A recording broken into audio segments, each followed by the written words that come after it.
I'm going to do a video on foods that will help you lose weight. It's basically a swap video. So I'm going to kind of give you an example of something I would eat and then give you an example of something I would swap it for and give you a few ideas of things that you should maybe try and avoid or cut out or kind of think of a swap for yourself.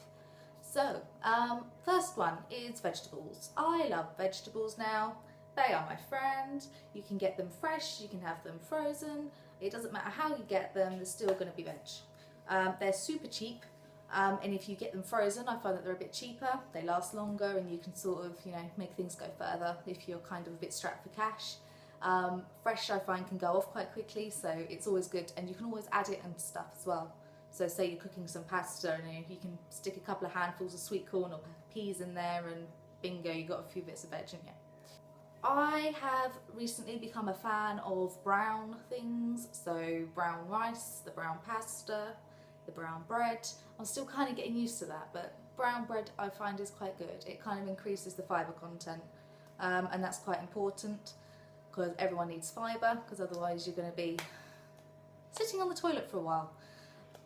I used to eat quite a lot of sweets. I've got quite a sweet tooth. It is my downfall. But what I did was I swapped from sweets and I went to fruit, which has naturally occurring sugar. So whenever I was craving something sweet and I was sitting there like dying for some Haribo, really like Haribo, I would have some fruit and it pretty much got rid of it. Because if your body is wanting something sweet, because you're kind of getting to that time of the month or you're having a really bad day or something, I can appreciate that you probably really want to just go down to the shop and buy like 2 tons of chocolate, but that's not going to help your weight loss. So I used to have like a banana, or I'd have a pear. I find them very sweet for me, so that did the job, and it got rid of the craving as well.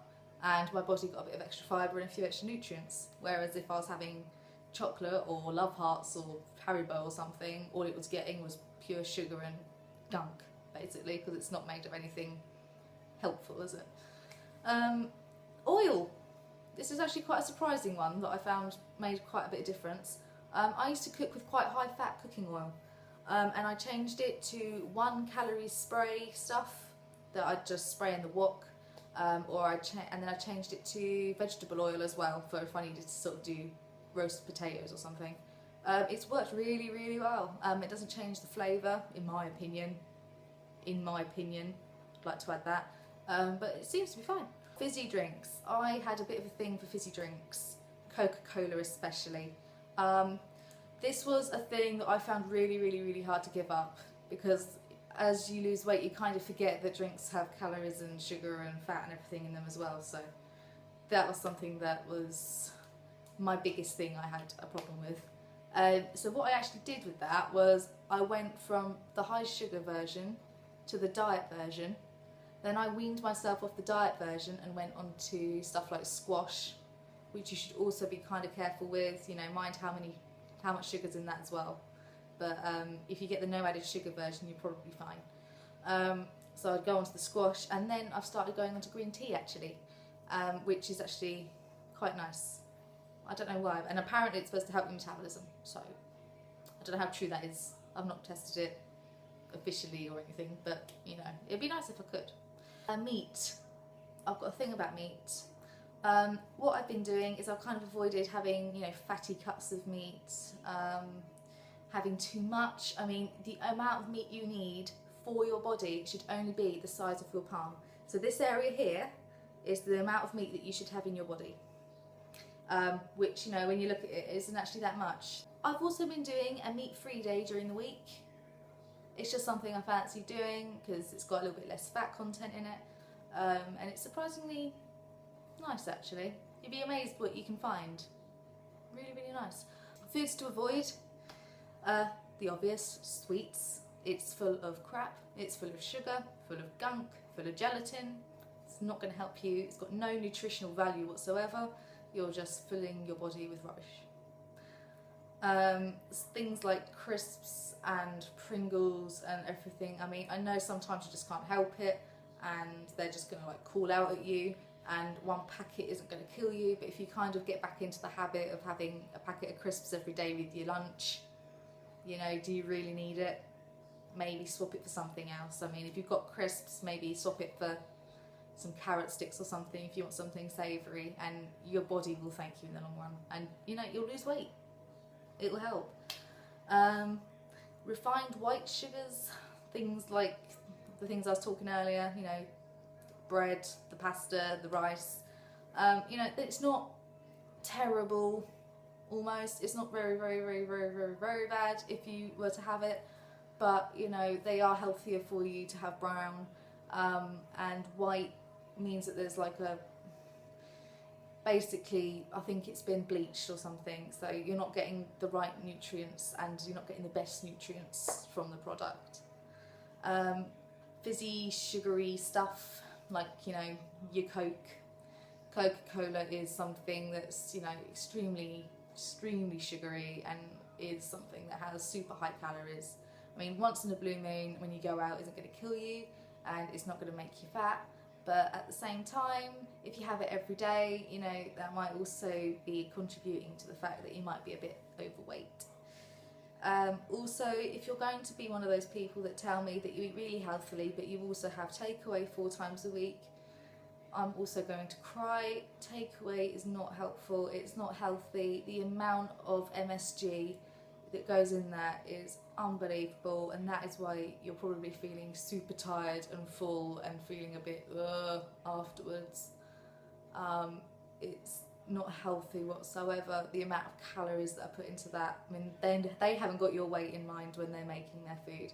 They just want to make money, so anything that goes in there is going to just be crap, and it's going to be cheap stuff as well, so they can make a profit.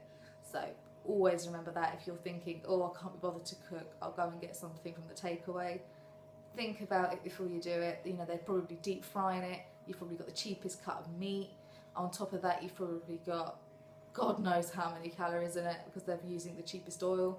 It's probably been sitting in the fryer for ages, and when you think about it, you know, I know that meat and 2 veg might not sound terribly exciting, but at the same time you're going to be slimmer. Cheese. I have a real issue with cheese. Cheese is extremely high fat. It's really good protein source, but it's really high fat, so please be careful with how much you have. I have about 30 grams if I'm going to, which is actually really small. It's about, you know, that big. Actually, I think it's even smaller than that, so be really careful with that. Also, anything that says it's low fat, I did this in another video, and low fat things have an inordinate amount of sugar in them, so please read the back of the packet, and be really careful with what you're eating. The amount of sugar that goes into those are quite high because they have to make up for the fat. They're not using any fat in it, and they're using a reduced amount. Anything processed, yeah, it's not going to be helpful. I mean, if you're paying for a convenience food or a ready meal or something, you know, there's an amount of preservatives that go in there, there's an amount of rubbish basically that's going to go in, so please be careful with that, and it might be adding more calories. I mean, really, is it, if you're buying a ready meal because you think you're not going to have enough time to cook when you get home, sort of look at what you're buying. I mean, could you actually make it in the time it takes you to cook it? I know it's effort, but at the same time, if you're not prepared to put in the effort, you're not going to get the results. And to be honest, if you're going to go and get a frozen Weight Watchers meal, you're more likely to snack afterwards because they're not very big. So if you go home and just cook some vegetables, frozen veg in a pan that's already been chopped up for you, that's sitting in the freezer, and then you put a bit of chicken in the oven, is that really going to take forever? Let's face it. Can't really think of anything else at the moment. If I think of anything else, I'll make another video for you. But I hope that's been relatively helpful. So I will talk to you later.